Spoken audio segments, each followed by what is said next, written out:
সবাইকে ধন্যবাদ জানাচ্ছি। আজকে আমাদের যে অনলাইন কেরিয়ার আড্ডা, সেই কেরিয়ার আড্ডাতে সবার সাথে আছে আমি Subir Saha, convener programming club এবং সহকারী অধ্যাপক কম্পিউটার সায়েন্স অ্যান্ড ইঞ্জিনিয়ারিং বিভাগ, পাবনা বিজ্ঞান ও প্রযুক্তি বিশ্ববিদ্যালয়। আমাদের সাথে আজকে আমরা পেয়েছি গুগলের software engineer ABM Faisal. ABM Faisal Bangladesh প্রকৌশল বিশ্ববিদ্যালয় বুয়েট থেকে কম্পিউটার সায়েন্স অ্যান্ড ইঞ্জিনিয়ারিং বিভাগে বিএসসি ইঞ্জিনিয়ারিং ডিগ্রি করার পরে, ইনফ্যাক্ট পাশ করার আগেই সে গুগলে চাকরি পেয়েছে, গুগল আমেরিকাতে।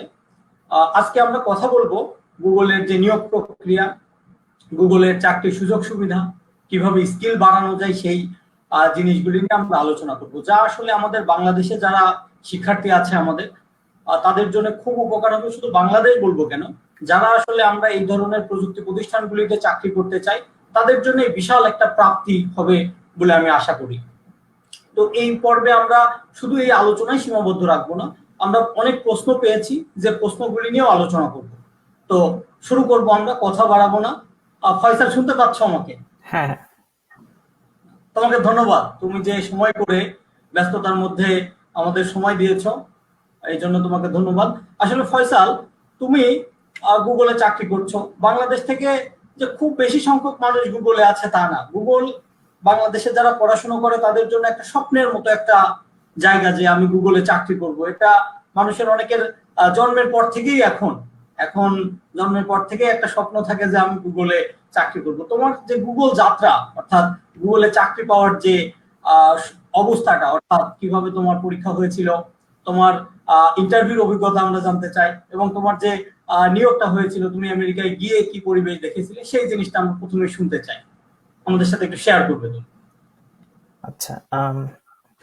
সো আমাদের ফাইনাল ইয়ারে গুগল থেকে একটা রিক্রুটিং টিম এসেছিল বুয়েটে, অ্যান্ড তারা কিছু রিটেন টেস্ট, প্রথমে একটা রিটেন টেস্ট নিয়েছিল, যে জাস্ট বাছাই করার জন্য, যে শর্টলিস্ট করার জন্য যাদেরকে অনসাইটে ইন্টারভিউ নেওয়া হবে।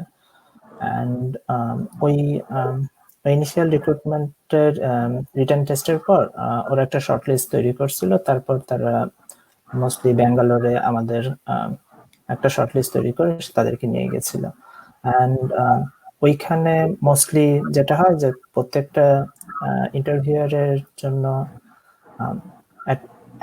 একদিন ধরে ওরা ইন্টারভিউ নেয়, যেখানে মোস্টলি 4টা থেকে 5টা ইন্টারভিউ সেশন কমপ্লিট হয়। অ্যান্ড মোস্টলি এটা একদিনের মধ্যেই কমপ্লিট হয়ে যায়, এবং প্রত্যেকটা interview session mostly 1 hour 45 minutes mostly এরকম হয় আর কি।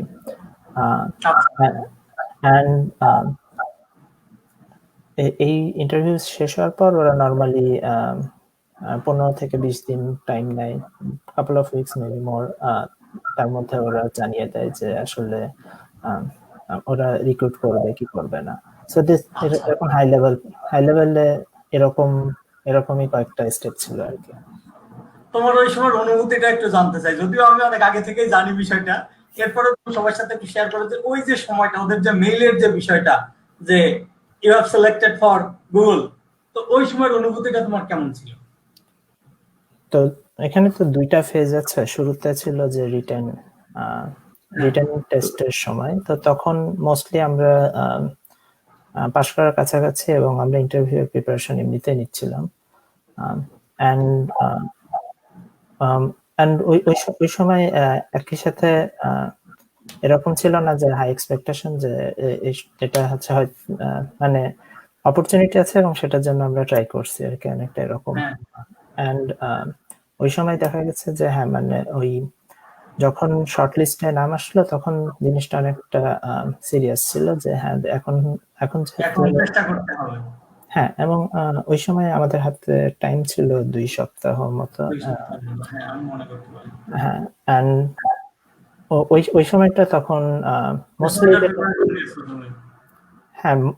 মোস্টলি এমন না যে নতুন করে সবকিছু করা লাগছে, মানে জাস্ট লাইক নিঃসন্দেহে তোমার 15 দিন তো আসলে অনেক সময় নয়। 15 দিন আসলে অনেক কিছুই, সেটা যদি আগে থেকে না করা থাকে, আগে থেকে না জানা থাকে, নতুন করে আসলে করা সম্ভব না। তো সুন্দর লাগলো আসলে। ফয়সাল, তুমি এখন গুগলে যেখানে চাকরি করছো, তোমার কি করতে হয় আসলে, কি ধরনের কাজ তোমরা করো গুগলে, এবং তুমি যে টিমে আছো এই টিমের কাজটা মূলত কি আসলে? তো আমি শেয়ার করা মোস্টলি যায়? যতটা শেয়ার করা যায়। তুমি আসলে খুব টেকনিক্যাল ইস্যু আমাদের দরকার নেই, আমরা শুধু জানতে চাই গুগলে কাজটা হয় কিভাবে। এটা আসলে সবার একটা স্বপ্ন যে গুগল কিভাবে কাজ করে। আমরা তো গুগলে শুধু সার্চটা দেখি, যে কিছু একটা লিখলে আমি দেখতে পাই। গুগলের যে ইন্টারনাল অ্যাক্টিভিটি, সেই অ্যাক্টিভিটিটা জানার অনেকের ইচ্ছা, কেউ আসলে সুযোগ পায় না। আমাকে অনেকে বলেছে যে স্যার একটু জিজ্ঞেস করবেন কিভাবে অ্যালগরিদম কাজ করে, কিভাবে ডিজাইন হয়। আমি বললাম এসব জিনিস তো শেয়ারেবল না, তো যতটা শেয়ার করা সম্ভব, যে তোমার টিম কি কাজ করে, তুমি কি কাজ করো আসলে গুগল। এখানে হাই লেভেল মানে আমাকে অনেকগুলো কোশ্চেন আছে, ভেঙে ভেঙে বলে আর কি। প্রথম পার্টটা হলো যে কি রেসপন্সিবিলিটি মোস্টলি। তো আমি সাইট রিলায়েবিলিটি ইঞ্জিনিয়ার হিসেবে কাজ করছি। তো মেইন রেসপন্সিবিলিটি হলো যে কোন একটা যদি প্রোডাক্ট, যে প্রোডাক্টের সাইট রিলায়েবিলিটি ইঞ্জিনিয়ার, সেটা রিলায়েবিলিটি এনশিওর করা। এটার জন্য যা যা কিছু করা লাগে সবকিছুই এটার মধ্যে পড়ে। এখন এখন ইন জেনারেল যে বাইরে থেকে জিনিসটা অনেকটা ডিফারেন্ট মনে হতে পারে, যে গুগল একটা কোম্পানির ভিতরে হয়তো জিনিসপত্র হয়তো ভেরি ডিফারেন্ট, কতটা ডিফারেন্ট, কিভাবে কাজ হয়। তো এখানে একটা জিনিস মনে রাখতে হবে যে মোস্টলি কিছু ভালো ভালো সফটওয়্যার ইঞ্জিনিয়ার একসাথে কাজ করছে। হ্যাঁ, নিঃসন্দেহে। মোস্টলি না, সারা বিশ্বের সবচেয়ে ভালো সফটওয়্যার ইঞ্জিনিয়ার গুলো একসাথে কাজ করছে। হ্যাঁ, কিন্তু এখানে আরো কিছু ব্যাপার আছে, যে কিছু জিনিস জানা যায় প্রথমে, যে যেমন ইউনিভার্সিটিতে থাকলে যে কিছু জিনিস আমরা চিন্তা করি যে একাই একটা প্রজেক্ট কমপ্লিট করে ফেলবো, বা খুব বেশি হলে একজন থেকে দুইজন নিয়ে কমপ্লিট করে ফেলবো। এখানে যে জিনিসটা অ্যাকনোলেজ করতে হবে, যে একা কোনো কিছু এত বড় স্কেলে করা সম্ভব না, মানে বেশি দূরে যাওয়া সম্ভব না। এজন্য মোস্টলি যেটা কাজে দেয়, যে শুধু নিজে ভালো করতে পারে না, অন্যকে সাথে নিয়ে, অন্য টিমমেটদের সাথে নিয়ে ভালো করতে পারা, এবং নেক্সট জেনারেশন অফ যারা আসবে বা যারা নতুন রেসপন্সিবিলিটি নিবে, নতুন যারা টিমমেট আসবে, তাদেরকেও র্যাম্প আপের সুযোগ করে দেওয়া। So it's most like a team wise effort. এবং যত যত ভালো কেউ একজন টিম এফোর্ট দিতে পারবে বা টিমকে সাথে নিয়ে আগাতে পারবে, তত বেশি এফেক্টিভ হবে আর কি। অ্যান্ড ইন জেনারেল দেখা যায় যে কমপ্লিকেটেড অনেক অনেক কিছুই হচ্ছে প্রবলেম থাকে, ঠিক আছে।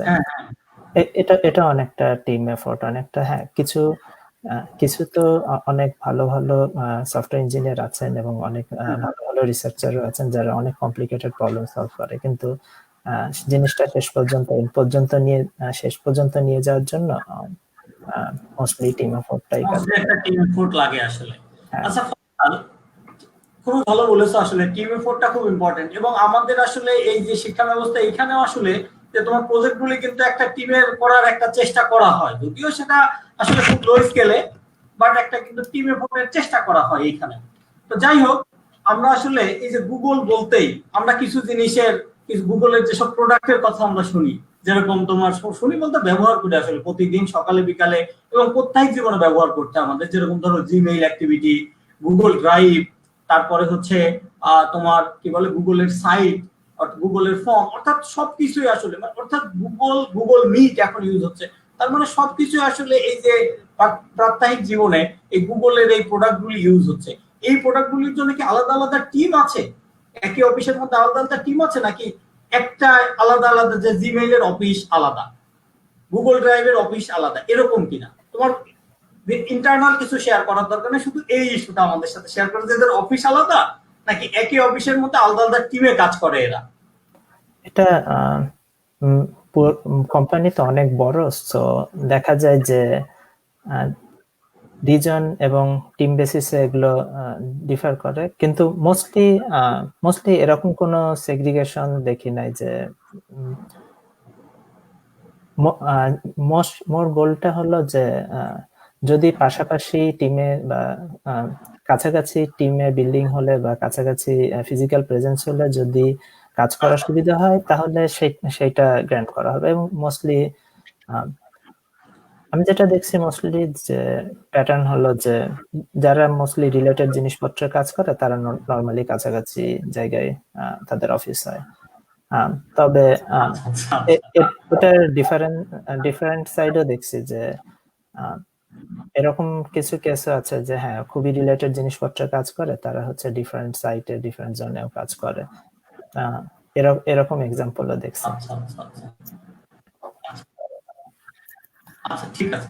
তো ফয়সাল, তুমি আসলে গুগলে যে তোমার এখন যে বাংলাদেশ থেকে যে প্রকৌশলী গুগল নিয়োগ দেয়, অর্থাৎ গুগল দীর্ঘদিন যাবতই বাংলাদেশের যে মেধাবী ছাত্র আছে, তোমার এই CS background, computer science background বা অন্যান্য ব্যাকগ্রাউন্ডে যারা যারা ভালো প্রোগ্রামার তাদেরকে গুগল আসলে নিয়োগ দেয়। তো গুগলের এই নিয়োগ প্রক্রিয়াগুলি আসলে কেমন? তোমার কিভাবে তারা প্রথমে ফার্স্ট এমপ্লয়ি সিলেক্ট করে, অর্থাৎ কাকে তারা পরীক্ষা নিবে সেটা সিলেক্ট করে, কিভাবে তাদের ভাইভাতে তারা কল করে, এবং বাংলাদেশের প্রেক্ষাপটে তুমি যদি বলো যে বাংলাদেশ থেকে কিভাবে তারা পিক অ্যান্ড চুজ করে। যে ধরো এরকম বাংলাদেশের সিএস স্টুডেন্ট প্রতি বছর ধরো পাস করে প্রায় 1 লাখ স্টুডেন্ট সে, তো এই 1 লক্ষ স্টুডেন্ট বা 40,000 স্টুডেন্ট বা 20,000 স্টুডেন্ট থেকে এরা কিভাবে আসলে একজন বা দুইজনকে এরা সিলেক্ট করে নেয়, এটা কিভাবে আসলে করে? আচ্ছা, এখানে কিছু ব্যাপার আছে যে প্রথমে বলি যে আসলে রেগুলারলি কিভাবে হায়ারিং হয়। তো নর্মালি দেখা যায় যে কেউ যদি রেফার করে, যদি জানে যে হ্যাঁ অলরেডি একজন ভালো ক্যান্ডিডেট আছে, তাহলে তাকে রেফার করলে গুগল তার সিভিটা কনসিডার করে যে হ্যাঁ তাকে ইন্টারভিউ নিবে কি নিবে না। এবং মোস্ট অফ দ্য কেসে প্রথম যে স্টেপটা যায় সেটা হলো ফোন ইন্টারভিউ। হ্যাঁ, অ্যান্ড ফোন ইন্টারভিউ সামটাইমস একটা বা দুইটা, এবং কিছু কেসে মাল্টিপলও হতে পারে, কিন্তু ইন জেনারেল একটা থেকে দুইটা ফোন ইন্টারভিউ হয়।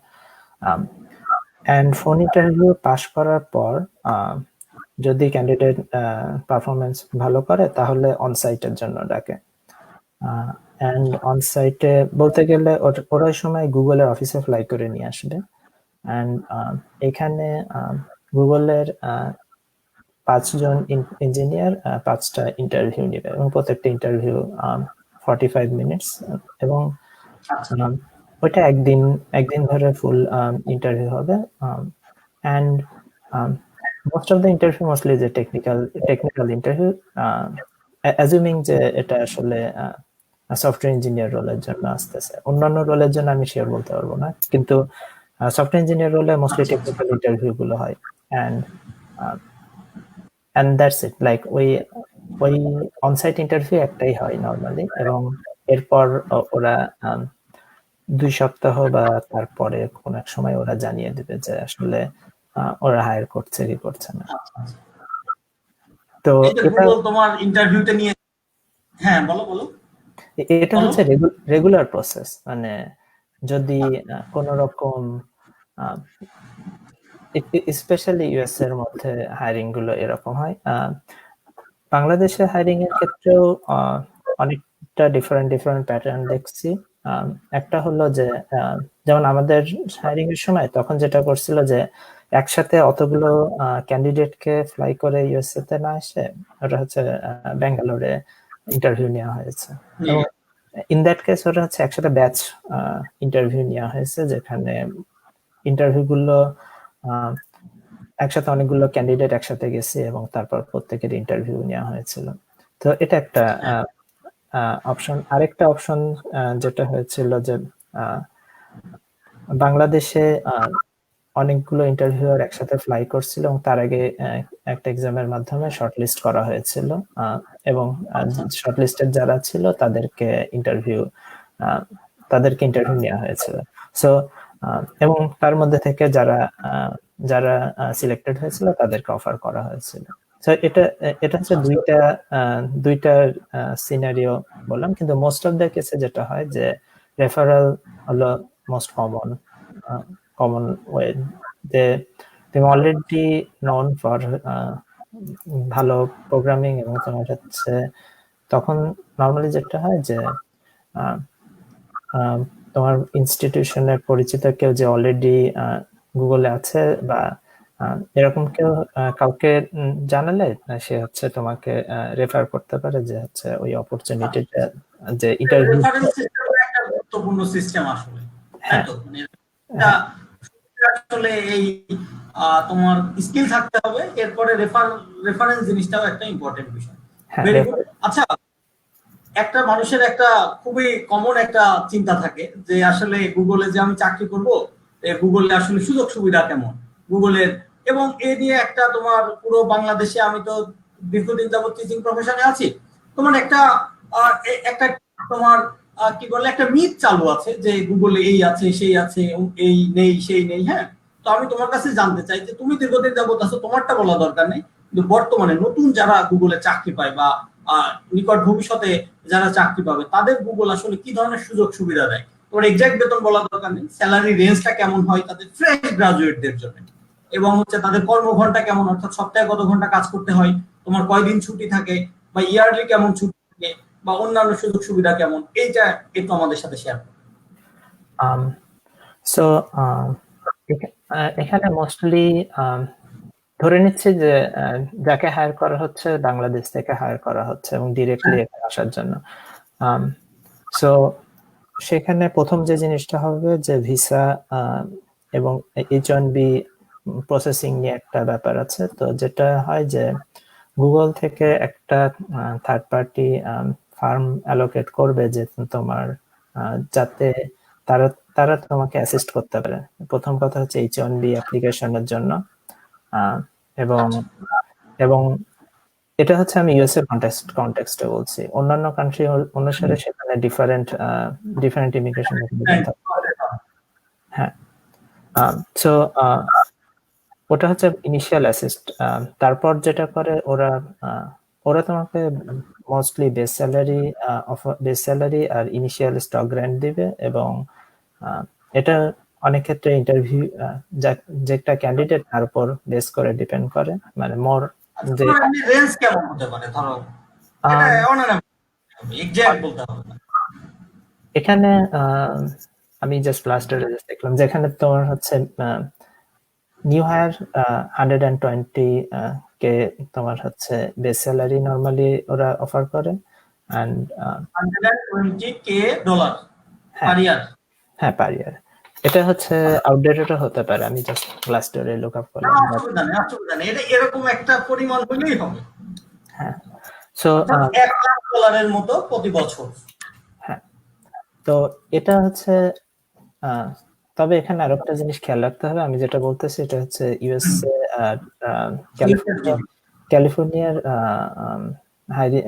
স্যালারি অনুসারে, কিন্তু অ্যাকচুয়ালি যেটা হয় মোস্টলি যে কোন লোকেশনে হায়ার করা হচ্ছে তার উপর ডিপেন্ড করে, যে যেই লোকেশনে হায়ার করা হয় সেই লোকেশনের মিডিয়ান স্যালারি ধরে নেওয়া যায়।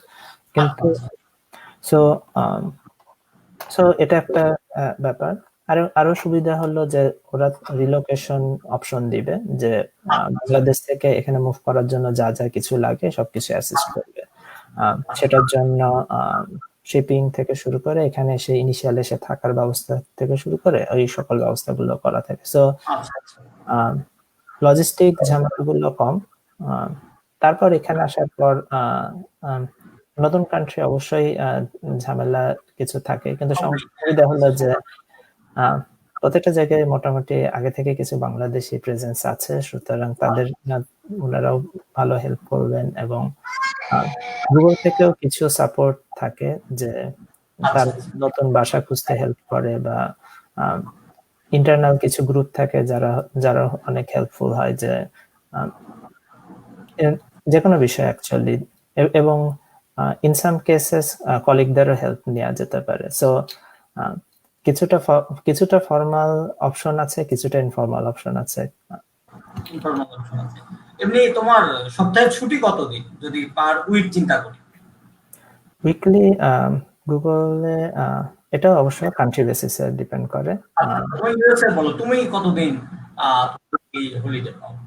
ইউএস এর ক্ষেত্রে এটা সপ্তাহে 2 দিন ছুটি, আর 5 দিন নরমালি অফিস। পার ডে কত, মানে কত আওয়ার তোমাকে কাজ করতে হয়? অফিসিয়ালি এখানে 8 ঘন্টা কাজ করা লাগে, কিন্তু টাইম মোস্টলি ফ্লেক্সিবল। হ্যাঁ, গুগলের অফিস কি তোমার 24 ঘন্টা খোলা থাকে, মানে সারা দিন রাত কি খোলা থাকে? তুমি ইচ্ছা করলে রাতে অফিস করতে পারো? হ্যাঁ, মানে মানে চাইলে যে কোনো সময় অফিস সবসময় অ্যাক্সেসিবল থাকে এমপ্লয়ীদের জন্য। হ্যাঁ, বলো বলো।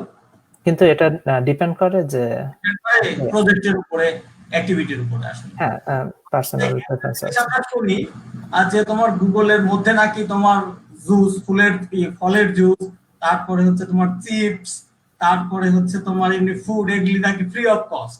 এটা কি সত্যি? হ্যাঁ, এখানে একটা ট্রু ব্যাপার আছে যে তোমার ডেস্ক থেকে ওয়াকিং ডিস্টেন্সে কিছু স্ন্যাক্স এর ব্যবস্থা থাকে। সো তুমি এটা ধরতে পারো যে ধরো অ্যাকচুয়ালি আরো একটা ব্যাপার আছে, ক্যাম্পাস গুলো বেশ বড় হয়। সো যেটা হচ্ছে যে এটা ধরে নেওয়া যায় যে এটা একটা ছোট ছোট সিটির মতো। সো এটা মোস্টলি কনভিনিয়েন্স আরো একটা দিক থেকে, যে তোমার অফিসে লাঞ্চ এবং ডিনারের মাঝখানে যে গ্যাপ, তুমি যদি কোনো স্ন্যাক্স চাও তুমি হচ্ছে রেডিলি অ্যাভেলেবল পাবা।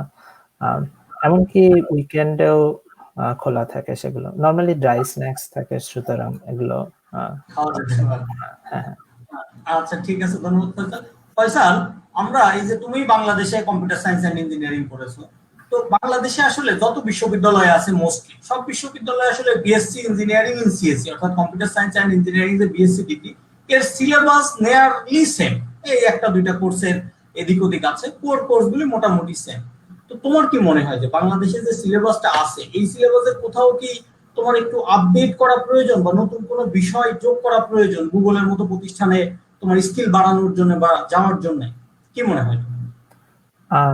এখানে দুইটা ধরনের চিন্তা আছে। একটা হলো যে ইন্টারভিউ এর জন্য মোস্টলি আমাদের অ্যালগোরিদম সাইডে প্রিপেয়ার করার জন্য যে সকল কোর্স থাকা দরকার সেগুলো মোস্টলি আছে। আরেকটা সাইড হলো যে সিস্টেম ডিজাইন রিলেটেড, কিন্তু সিস্টেম ডিজাইন রিলেটেড জিনিসপত্র কিছুটা আছে, যেমন কিছু বেসিক জিনিসপত্র আমাদের পড়ানো হয়, যেমন ওএস, নেটওয়ার্কিং, এগুলো কিছু বেসিক আইডিয়া দেয়। কিন্তু আরো কিছু আছে যে আরো বড় স্কেলে সিস্টেম ডিজাইন করতে হলে যে কি কি প্রবলেম হতে পারে সেইগুলো সম্পর্কে আইডিয়া দেওয়া হয় না খুব একটা। সো এটা একটা মিসিং পার্ট। কিন্তু ইন জেনারেল ওইটার জন্য ইন্টারভিউ আটকানোর সম্ভাবনা কম, যদি হচ্ছে নিউ হায়ারদের নরমালি এটা খুব একটা এক্সপেক্টও করা হয় না যে নিউ হায়ার অনেক বড় লার্জ সিস্টেম সম্পর্কে জানবে বা সিস্টেম ডিজাইন সম্পর্কে জানবে। কিন্তু এই পার্টটা একটা মিসিং আমি দেখতে পাই, যে হয়তো এই জিনিসটা ইনক্লুড করলে হয়তো সুবিধা হতো। আচ্ছা আচ্ছা আচ্ছা। তো আর এমনি তোমার যে অ্যালগরিদম বা ডাটা স্ট্রাকচারের যে সিলেবাসের রেঞ্জ আছে, এটা কি ঠিক আছে নাকি এই সিলেবাসটাকে একটু রিশাফল করা বেটার? কি মনে হয় তোমার? ব্যাপারটা হলো যে যেটা সিলেবাসে ইনক্লুডেড সেইটুকু আমরা শিখতে পারতেছি কিনা। ইটস নট প্রবলেমটা, এটা মনে হয় না যে সিলেবাসটা সম্পূর্ণ কভার করা বা সিলেবাসটা কি, মানে মেন প্রবলেম হচ্ছে যে ডাটা স্ট্রাকচার রিলেটেড যে আইডিয়াগুলো আছে সেগুলো আমরা সব শিখতে পারছি কিনা, এবং এগুলো প্র্যাকটিক্যালি অ্যাপ্লাই করতে পারছি কিনা। সো আমার মনে হয়েছে অ্যাটলিস্ট বুয়েটে যেই ডাটা স্ট্রাকচার বা অ্যালগরিদমের যে কোর্সগুলো ছিল এবং সেগুলোতে if someone like understood all of this, তাহলে অন্যান্য যে জিনিসটা হেল্প করতে পারে সেটা হলো যে প্রোগ্রামিং কন্টেস্ট বা এই ধরনের জিনিসগুলো এটা অ্যাপ্লাই করতে খুব হেল্প করে। এন্ড তখন যে জিনিসটা সুবিধা হয় যে অনেক সময় আমাদের মনে হতে পারে যে একটা কোর্স নেওয়ার পর যে ওকে তুমি রিয়েলি আন্ডারস্ট্যান্ড করতে পারছো, কিন্তু আসলে অ্যাপ্লাই না করলে, রিয়েল অ্যাপ্লিকেশন না করলে এটা আসলে ফুললি আন্ডারস্ট্যান্ডিংটা সে অতটা ডিপ লেভেলে আসে না। আসে না। অ্যান্ড অ্যান্ড অ্যান্ড এটাই আর কি যে হ্যাঁ, প্র্যাকটিক্যাল মোটামুটি সিলেবাসটা একটা অবস্থানে আছে আসলে। এই সিলেবাসটা ফলো করলে তোমার একজনের প্রিপারেশনে আসলে ঘাটতির সুযোগ আসলে নেই। হ্যাঁ, এটা কিন্তু অ্যাপ্লাই করতে হবে জিনিসটা, মানে অ্যাপ্লাই করতে। Very good, very good, apply করতে। খালি শিখলে হবে না। হ্যাঁ, তুমি তো আসলে এখন এইখানে শিক্ষা ব্যবস্থা সম্পর্কে খুবই ওয়েল অ্যাওয়ার অফ। তুমি এখানে পড়েছো এবং তুমি তোমার সম্পর্কে আমার তো ভালোই জানা আছে। তোমার যে মেধা বা প্রজ্ঞা সেটা নিয়ে কোনো প্রশ্ন নাই, সেটার জায়গাও নেই। বাট তুমি এই শিক্ষা ব্যবস্থাগুলি জানো।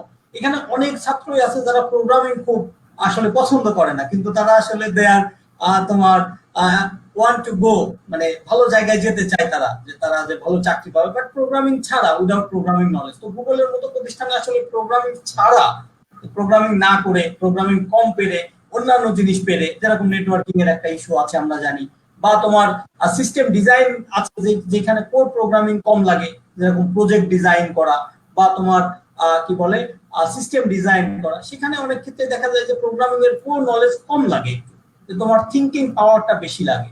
তো এই সব দিয়ে বা অন্যান্য কি কি ফিল্ড আছে গুগলে যে তোমার প্রোগ্রামিং ছাড়া যাওয়ার সুযোগ আছে কিনা? এখানে একটা জিনিস হাইলাইট করতে চাই যে ব্যাপারটা হলো যে এটা গিভেন যে তুমি প্রোগ্রামিং পারাই লাগবে ইন জেনারেল। ব্যাপারটা এমন না, মানে কিছু সেন্সে যে ওকে, আরেকটু ক্লিয়ারিফাই করি। ব্যাপারটা হচ্ছে যে এমন হতে পারে যে তুমি প্রোগ্রামিং করতে এনজয় করো না, ইন দ্যাট কেস ধরো, কিন্তু যদি তোমাকে প্রবলেমটা দেওয়া হয় তাহলে হয়তো তুমি 5 মিনিটে তাড়াতাড়ি সবচেয়ে ওয়েল লাইক রিটার্ন কোডটা না লিখে তুমি হয়তো হ্যাঁ টাইম নিয়ে সুডো কোডটা লিখলা, ঠিক আছে, বাট স্টিল ওই যে প্রবলেম সলভিং এর অ্যাবিলিটিটা এবং ওইটাকে ওইটা কিভাবে কম্পিউটারের কাছে রিপ্রেজেন্ট করতে হবে সেই ক্যাপাবিলিটিটা থাকতে হবে। নট নেসেসারিলি যে সবাইকে কোড করতে হবে, কিন্তু জিনিসটা কিভাবে করতে হয় সেটা পারতে হবে। It's like this.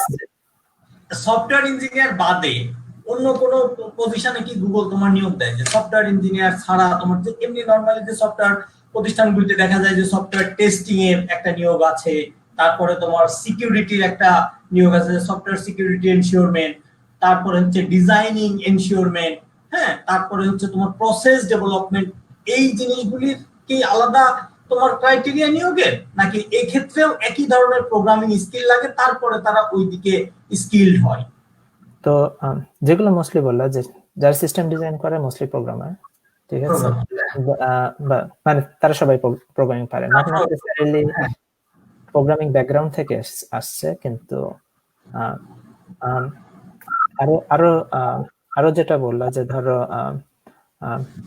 সিকিউরিটি, ঠিক আছে, মানে তারও মানে ভেরি গুড অ্যাট দিস, মানে এটা ব্যাপারটা হচ্ছে একটা এরকম যে ওনারা চাইলেই ভালো প্রোগ্রাম লিখতে পারেন, কিন্তু হচ্ছে দেখা যাচ্ছে যে প্রোগ্রামিং করা ওটা হচ্ছে ওনাদের main part of the job না। ওনাদের হচ্ছে সিকিউরিটি ভালনারেবিলিটি বের করাটা ওনার main part of the job, কিন্তু সেই থিঙ্কিং প্যাটার্নটা সেম আছে। কিভাবে কম্পিউটার কাজ করে বা কিভাবে ইনস্ট্রাকশন গুলো বা কিভাবে অ্যালগরিদম গুলো কাজ করে এগুলো সম্পর্কে তাদের ভেরি ডিপ আন্ডারস্ট্যান্ডিং আছে, যা সেম আন্ডারস্ট্যান্ডিং যেটা হচ্ছে একটা সফটওয়্যার লেখার জন্য করা লাগবে। তো এই জিনিসটা আমি হচ্ছে খুবই আন্ডারস্ট্যান্ডিং আসলে প্রয়োজন প্রোগ্রামিং এর, যে প্রোগ্রামিং একটা ভালো জানতে হবে বা প্রবলেম সলভিং ভালো জানতে হবে, এরপরে তুমি আলাদা আলাদা ফিল্ডে যাও, অসুবিধা নেই। হ্যাঁ, একটা কোশ্চেন আমি এই টিচিং প্রফেশনে এসে একটা কোশ্চেন খুব ফেস করি, বা এই যে তুমি জানো যে কাইকুবাদ স্যারের সাথে আমার একটা আলোচনা ছিল, সেখানেও আমরা যে কোশ্চেন গুলি পেয়েছি, যে সবাই একই কোশ্চেন জিজ্ঞেস করে যে স্যার আমরা প্রোগ্রামিং শুরু করব বা প্রোগ্রামিং শিখবো কোন ল্যাঙ্গুয়েজ দিয়ে শিখবো, কিভাবে শুরু করব তোমার। তারপরে হচ্ছে একটা কোশ্চেন থাকে যে স্যার আমি সিএস ব্যাকগ্রাউন্ডের না, আমি প্রোগ্রামিং শিখতে চাই, কি ল্যাঙ্গুয়েজ দিয়ে শুরু করব? তোমার কি মনে হয় যে ল্যাঙ্গুয়েজ খুব গুরুত্বপূর্ণ প্রোগ্রামিং শেখার জন্য, নাকি প্রবলেম সলভিং গুরুত্বপূর্ণ? ল্যাঙ্গুয়েজ হলেই হয়, কি মনে হয়? এটা বেশ ভালো কোশ্চেন। ব্যাপার হলো যে কোনো একটা ল্যাঙ্গুয়েজ খুব ভালো মতো শিখে সেটা অ্যাপ্লাই করতে পারাটা মোর মানে এটা এটা আরো বেটার ইন এ সেন্স, যে কারণ তবে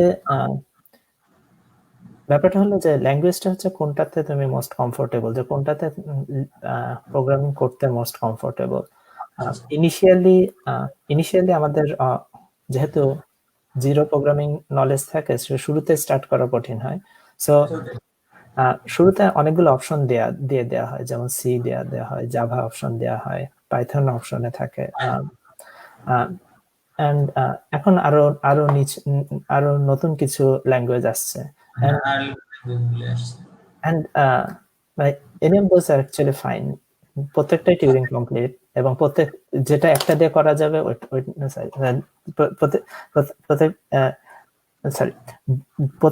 প্রত্যেকটাই হচ্ছে তোমার টিউরিং মেশিন, এবং প্রত্যেকটা দিয়ে তোমার হচ্ছে যে এইগুলো একটা দিয়ে সমাধান যে কোনো ল্যাঙ্গুয়েজ দিয়ে, ল্যাঙ্গুয়েজ ইস্যু না, ইস্যু হচ্ছে একটা ল্যাঙ্গুয়েজ ভালো পেলে সেটা সি হতে পারে, সেটা পাইথন হতে পারে, সেটা জাভা হতে পারে, সি প্লাস প্লাস হতে পারে।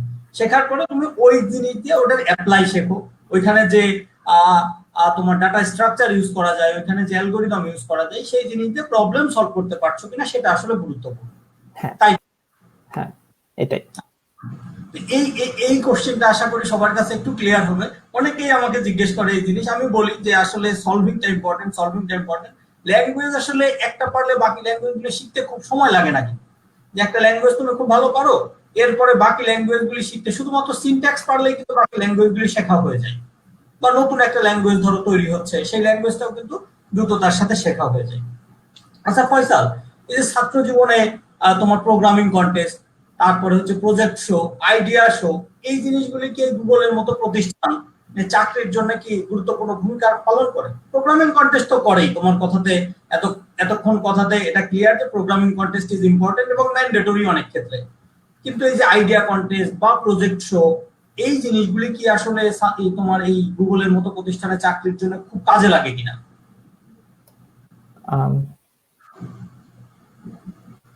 এটা আমার দেখা মতে আমি খুব একটা জানি না, মানে মোস্টলি যেটা হয় যে তুমি ইন্টারভিউ প্রসেসে যেটা দেখছি যে মোস্টলি তোমার যেই জবের জন্য হায়ার করা হচ্ছে ওই রিলেটেড নলেজ গুলো ভেরিফাই করা হয়। সো তুমি আইডিয়া কন্টেস্টে পার্টিসিপেট করতে পারো এবং সবকিছু করতে পারো, কিন্তু এন্ড অফ দ্য ডে যখন ইন্টারভিউ আসবে তখন ওই টেকনিক্যাল কোশ্চেন গুলোর অ্যান্সার টাইম ওয়াইজ দিতে পারলেই দ্যাটস সাফিসিয়েন্ট। এটার জন্য মানে একটা জিনিস যেমন দেখছি যে আমার অনেক কলিগের মধ্যে দেখছি যে তাদের ব্যাকগ্রাউন্ড অনেক ডাইভার্স, এবং নট নেসেসারিলি তারা সবাই প্রোগ্রামিং কন্টেস্ট ব্যাকগ্রাউন্ড থেকে আসছেন, কিন্তু এরকম দেখা যায় যে তাদের মধ্যে একটা জিনিস কমন, যে তারা প্রত্যেকেই খুব ভালো প্রবলেম সলভিং এ আমরা আসলে দেখছি বুয়েটেও আসলে তোমার ইলেকট্রিক্যাল থেকে, ইনফ্যাক্ট আমাদের ব্যাচেই ইলেকট্রিক্যাল থেকে কিন্তু তোমার গুগলের তোমার এমপ্লয়ি আছে। তো এই যে তুমি খুব ভালো বলেছো আসলে।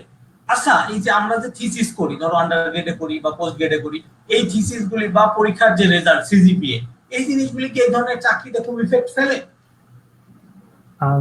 এগুলো তোমার ডিফারেন্ট স্কিল দেয়, যেটা আসলে যেমন মানে এটা বলবো যে থিসিস বা এই রিলেটেড জিনিসগুলো মানে তোমাকে লং টার্মে ভালো বেনিফিট দিবে, নট নেসেসারি এটার ডিরেক্ট চাকরিতে তুমি বেনিফিট হয়তো তুমি জিনিসটা এভাবে দেখো না যে আমি থিসিস করতেছি, এটা আমি ডিরেক্টলি ইন্টারভিউতে হেল্প করবে কিনা, কিন্তু এভাবে চিন্তা করলে আসলে হ্যাঁ মানে ওকে, ডিরেক্টলি যদি ইন্টারভিউতে হেল্প করার চিন্তা করো তাহলে মোস্টলি ওকে, যে ইন্টারভিউতে যে টাইপের কোশ্চেন করে সেই টাইপের কোশ্চেনের জন্য নিজেকে প্রিপেয়ার করা, তাই বলে কি অন্য সকল নলেজ থেকে নিজেকে দূরে রাখবা, মানে তা নিশ্চয় না। ভালো বলেছো ফয়সাল, তুমি ভেরি গুড সে। আমি তোমার এই অ্যানসারটা বেস্ট অ্যানসার, যে আসলে এই যে রেজাল্টের কথা বলি আমরা, থিসিসের কথা বলি, এই জিনিসগুলি তোমার আসলে হেল্প করে, কিন্তু সেটা হয়তো প্রত্যক্ষ না বাট পরোক্ষভাবে আসলে হেল্প করে। যেরকম সিজিপিএ ভালো করতে হলে তোমার প্রোগ্রামিং ভালো পারতে হবে, প্রবলেম সলভিং ভালো পারতে হবে, না পারলে তো সিএসসি তে রেজাল্ট ভালো হবে না আসলে। তো তার মানে এই জিনিসগুলো আসলে হেল্পফুল, আসলে খুব ভালো বলেছো। আচ্ছা ফয়সাল, এখন আমরা অলরেডি বলেওছি বিষয়গুলি, যে এই যে সিএসসি বাদে অন্য ব্যাকগ্রাউন্ডের প্রচুর ছাত্র দেখা যায় যে এখন প্রোগ্রামিং করতে চায়।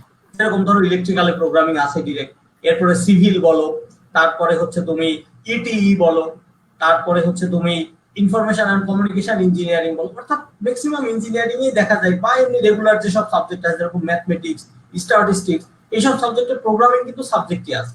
এছাড়াও অনেকে আছে যারা নিজেরাই প্রোগ্রামিং শিখে প্রোগ্রামিং করে।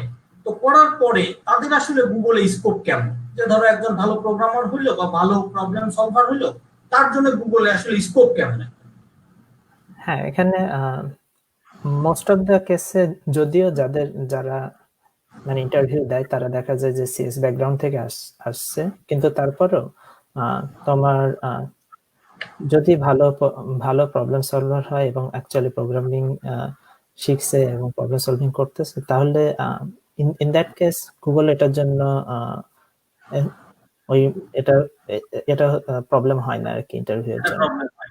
হ্যাঁ, অর্থাৎ যে কোনো ব্যাকগ্রাউন্ড থেকে আসলে এই ধরনের প্রতিষ্ঠান, ইনফ্যাক্ট বাংলাদেশেও আমি দেখেছি যে তোমার ভালো ভালো যেসব প্রতিষ্ঠান আছে তারা কিন্তু ব্যাকগ্রাউন্ড ওইভাবে চেক করে না, একজনের স্কিল চেক করে যে এর স্কিল কতটা আছে, যে কতটা ভালো পারছে। এবং যদি স্কিল থাকে আসলে, এবং স্কিলটা যদি আমরা ফ্লাউরিশ করতে পারি ঠিকঠাক মতো, তাহলে কিন্তু আমাদের যে কোনো চাকরিতে যাওয়ার জন্য আসলে অসুবিধা খুব বেশি থাকে না। কি বলো তুমি?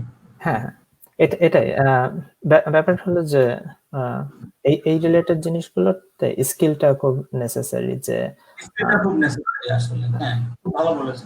আচ্ছা ফয়সাল, তুমি জানো যে আমি আসলে তোমার আমাদের এই সেশন সম্পর্কে আমি একটা ওপেন এন্ডেড কোশ্চেন দিয়েছিলাম যে কার কি প্রশ্ন তোমরা জিজ্ঞেস করবা, আমরা এই প্রশ্ন নিয়ে আলোচনা করবো যে কার কি প্রশ্ন আছে।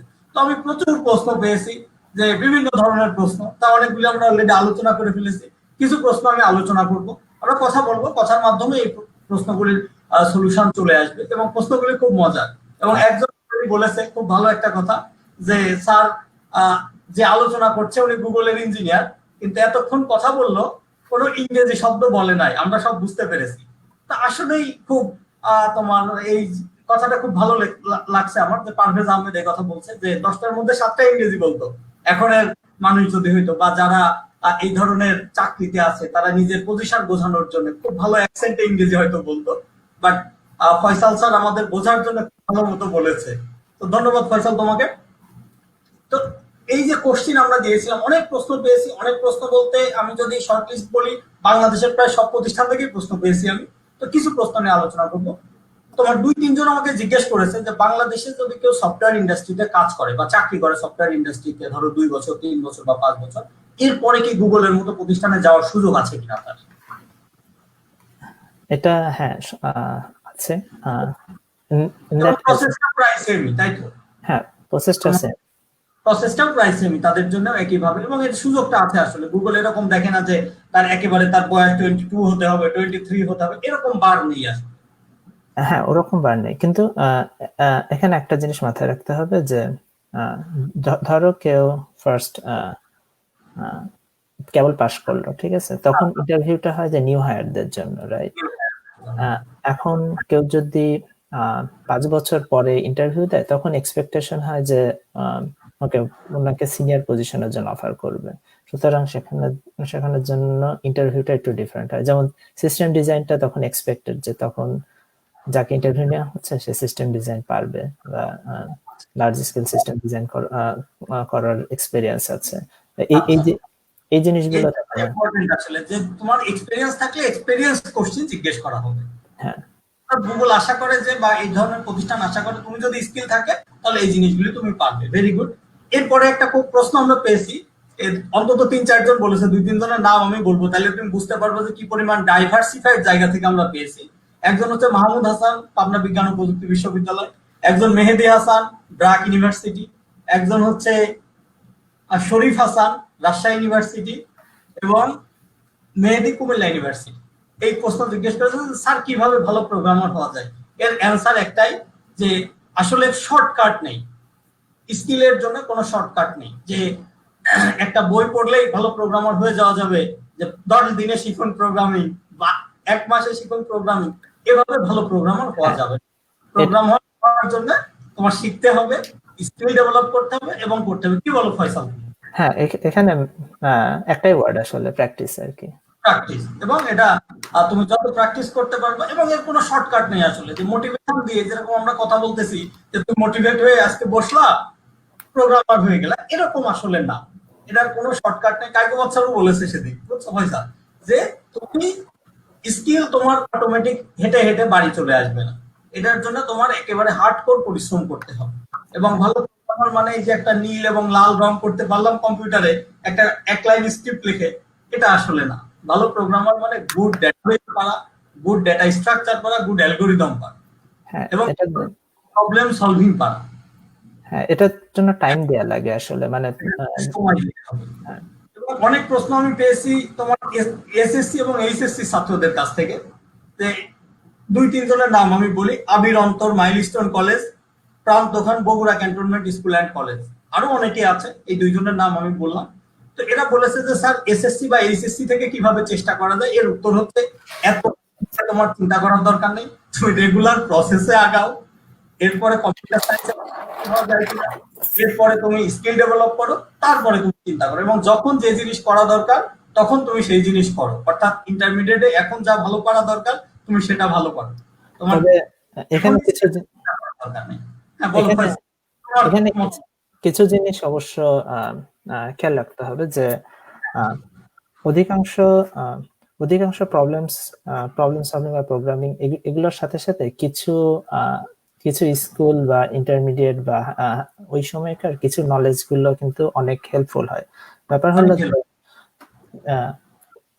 ম্যাথ কতটা ভালো করো এটা অনেক অনেক অনেক হেল্প করে। যেমন মেজরিটি অফ দ্য থিংস হচ্ছে কম্বিনেটরিক্স বা হ্যাঁ, এই জিনিসগুলো কেউ জানেই না, এবং এখন তোমার এটা বাদেই এ প্লাস পাওয়া সম্ভব। হ্যাঁ, এবং এগুলো স্কিপ না করা, যে ব্যাপারটা হচ্ছে ম্যাথের কনসেপ্ট গুলো সুপার ইউজফুল, এবং এবং এই জিনিসটা অনেকটা ভালোই ট্রান্সলেট হয় যে কম্পিউটার সায়েন্সের জিনিসপত্রে। অ্যান্ড তো আমি যেটা বলবো যে বর্তমানে তোমার প্লেটে যে প্রবলেম গুলো আছে সেইগুলো সম্পর্কে ডিপ আন্ডারস্ট্যান্ডিং ডেভেলপ করা আর কি। এবং কোন এখন তুমি হয়তো জানো যে তোমার এখন ইন্টারমিডিয়েটে কিন্তু তোমার এই প্রোগ্রামিং এর জন্য তোমার আইসিটি নামে একটা সাবজেক্ট আছে, যেখানে কিন্তু তোমার একটা ভালো স্কেলে প্রোগ্রামিং আছে। তোমার এই সি প্রোগ্রামিং দিয়ে বেশ ভালো স্কেল, তোমার ফর লুপ পর্যন্ত, অর্থাৎ কিভাবে তোমার একই কাজ বারবার করা যায় এই ধরনের একটা আইডিয়া পর্যন্ত বেশ একটা স্ট্রং নলেজ আছে।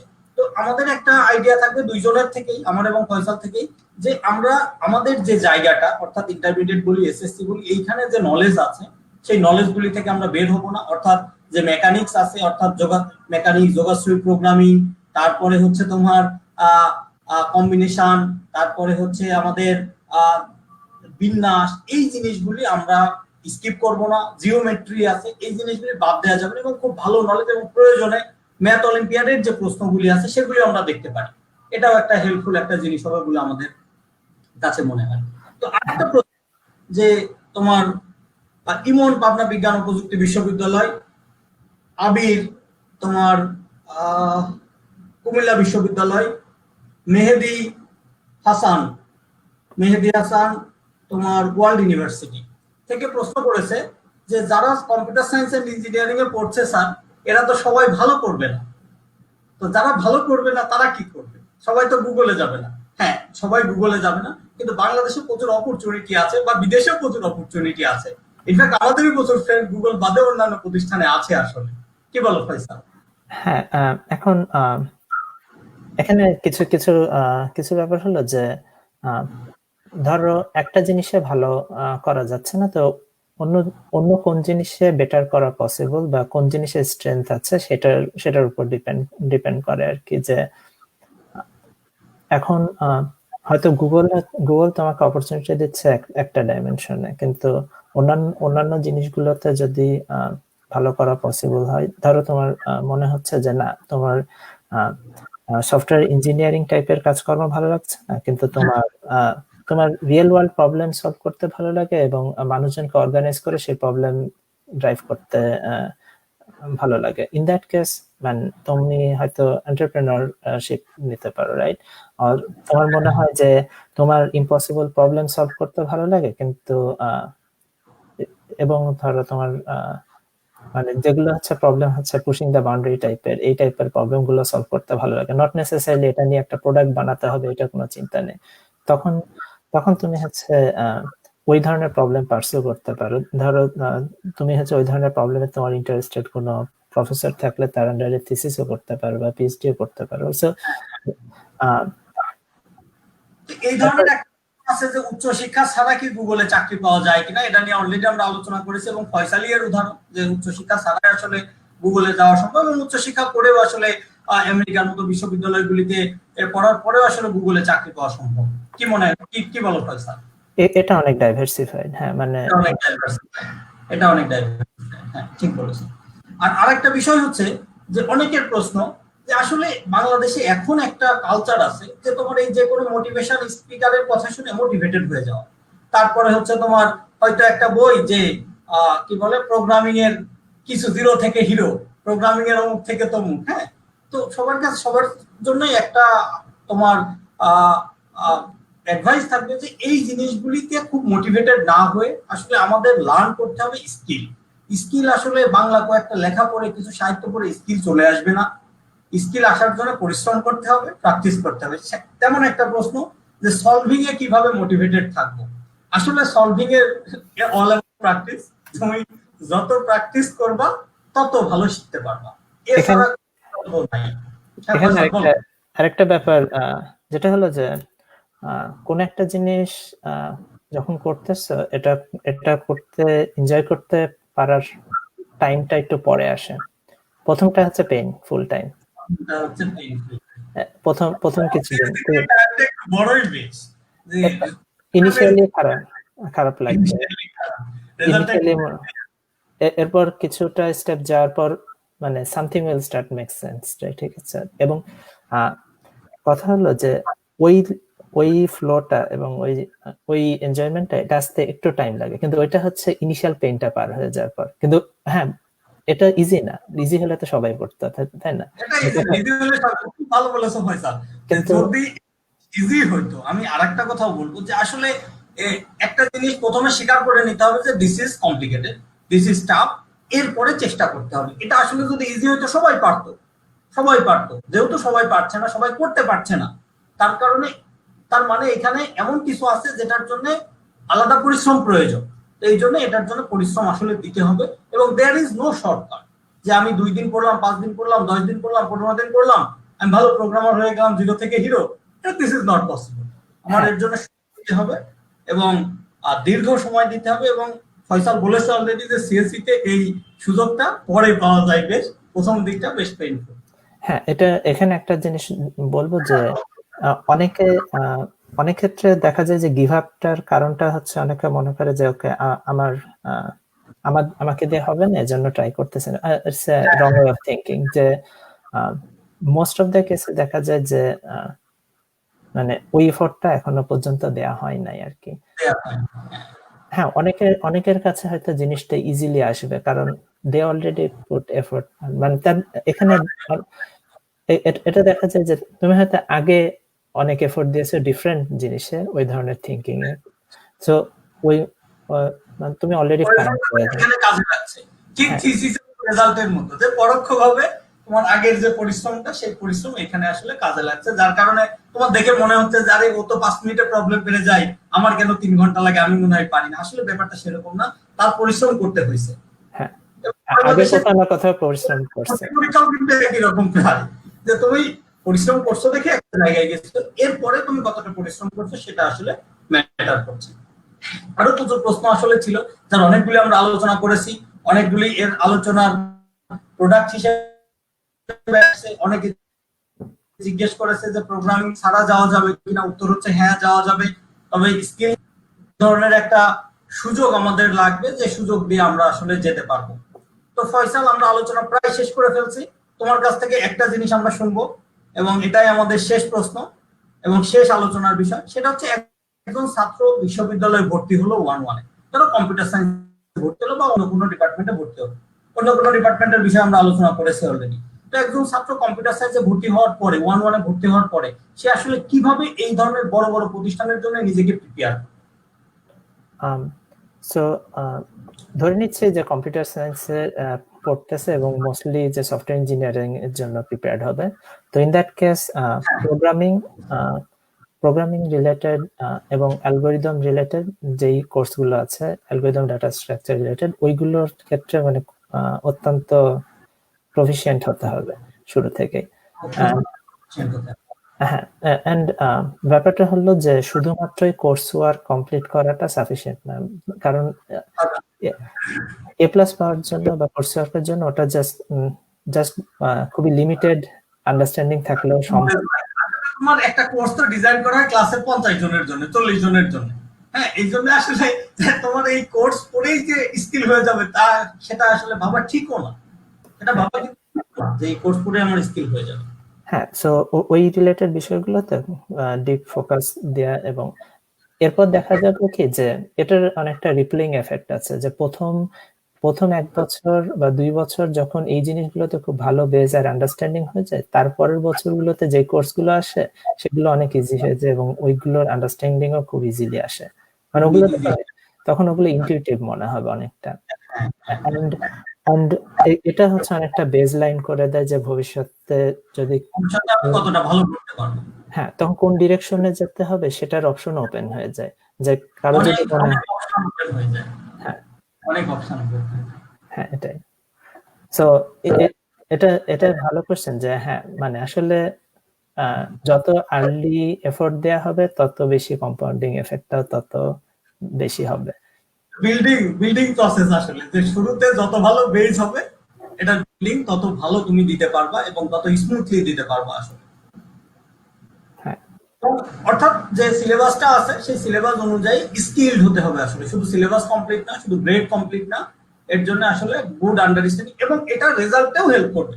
এই যে আন্ডারস্ট্যান্ডিং যদি থাকে, ধরো একজন প্রোগ্রামার, ভালো প্রোগ্রামার, অর্থাৎ ভালো প্রোগ্রামার বলতে সে সি প্রোগ্রামিং ভালো করে, তার কিন্তু ডেটা স্ট্রাকচার তুলনামূলক সহজ হয়ে যাবে, অ্যালগোরিদম কোর্স তুলনামূলক সহজ হয়ে যাবে, বা তোমার অটোমেটেড যে সিস্টেমগুলি আছে, অটোমেটা থিওরি, কম্পাইলার, এই কোর্সগুলি কিন্তু সময়ের সাথে সাথে সহজ হয়ে যাবে। হ্যাঁ, হ্যাঁ,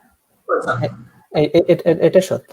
এন্ড এখানে আরেকটা জিনিস যেটা বলতে পারবো যে এক্সাম্পল হিসেবে যে প্রোগ্রামিং কন্টেস্ট একটা ভালো এনভায়রনমেন্ট আর গুড অপরচুনিটি দেয় ইন সেন্সে যে মোস্টলি তোমার ফার্স্টে যেই ধরনের প্রবলেম গুলো আছে বা যেই প্রোগ্রামিং প্রবলেম গুলো থাকে, এই সকল জিনিসগুলো প্রফিশিয়েন্ট হওয়ার জন্য একটা ভালো অপরচুনিটি দেয়। সো ইন দ্যাট সেন্স মানে এটা একটা ভালো অপশন ট্রাই করার জন্য ইনিশিয়ালি। আচ্ছা, তো একটা প্রশ্ন আমি এর মধ্যেই করি তোমার, এই যে একটা কোশ্চেন আমি পাচ্ছি কমেন্টে যে স্যার গুগলে চাকরি পাওয়ার জন্য কতগুলি ল্যাঙ্গুয়েজ জানা লাগে, এর উত্তর ফয়সাল আসলে দিয়েছে আমাদেরকে যে প্রথমে একটা ল্যাঙ্গুয়েজ ভালো জানতে হবে, সেটা দিয়ে প্রবলেম সলভিং ভালো পারতে হবে, এরপরে ল্যাঙ্গুয়েজ তুমি প্রয়োজন অনুযায়ী শিখে নিতে হবে, তোমার যে ল্যাঙ্গুয়েজ প্রয়োজন সেটা শিখে নিতে হবে আসলে, এবং সেটা সহজেই। হ্যাঁ, জব লাইফে তোমার হয়তো ল্যাঙ্গুয়েজ দেখা যাবে যে বেসিসে যখন যেটা দরকার হবে তখন সেটা শিখে নেবে, এটা তখন আর বড় কিছু হবে না। তো ফয়সাল, তুমি বাংলাদেশে যারা তোমার এখন কম্পিউটার সায়েন্স পড়ছে বা যারা প্রোগ্রামার হতে চায় বা প্রোগ্রামিং প্র্যাকটিস করছে, তাদের জন্য 1-2 লাইনে তুমি যদি কিছু বলো শেষে ক্লোজিং কমেন্টে। মোস্টলি যেটা এফোর্ট এবং প্র্যাকটিস এটা কন্টিনিউ করা আর কি। তারপর এরপরে যে জিনিসটা ট্রাই করতে হবে যে তোমাদের ওয়ান্স কারোর হচ্ছে রেফার, যখন তোমার মনে হবে যে you are ready to give interview, তাহলে রেফারেন্স। হ্যাঁ, তখন এটা বাংলাদেশের ইঞ্জিনিয়ারদের জন্য এটা খুব কঠিন কাজ না, কারণ প্রচুর ছেলে গুগলে আছে আসলে, বাংলাদেশ থেকে অনেকে তোমার গুগলে চাকরি করছে। হ্যাঁ, আসলে স্কিল থাকে তারা, they are very helpful, I know that, যে তারা অনেক, তারা তোমাকে সাহায্য করবে তুমি যদি আসলেই রেডি থাকো। হ্যাঁ, এটাই। তো থ্যাংক ইউ ফয়সাল, এবং আমি ফয়সাল থাকা অবস্থায় বিদায় নিব একটা কথা বলে শুধু, যে প্রোগ্রামিং প্রথমে স্বীকার করতে হবে যে এটা আসলে করতে পরিশ্রম লাগবে, এবং প্রোগ্রামিং শুধু না, কম্পিউটার সায়েন্স রিলেটেড এই সাবজেক্টগুলিতে পড়ার জন্য আসলে পরিশ্রম করতে হবে, এই মানসিকতা নিয়ে চেষ্টা করতে হবে। দেয়ার ইজ নো শর্টকাট, পরিশ্রম করলে স্কিল আসবে এবং স্কিল থেকে এই ধরনের সুযোগ সুবিধাগুলি আসবে আশা করি। তো সবাইকে ধন্যবাদ, সাথে ফয়সালকে বিশেষ ধন্যবাদ আজকে আমাকে সময় দেওয়ার জন্য। এবং একটা জিনিস আমি এখনো বলিনি, লাস্টে বলতে চাই, সেটা হচ্ছে ফয়সাল এবং আমি একই সাথে পড়তাম, একই ক্লাসে পড়তাম, একই সেকশনে পড়তাম। ধন্যবাদ ফয়সাল তোমাকে সময় দেওয়ার জন্য। সবাইকে ধন্যবাদ। ধন্যবাদ। End of.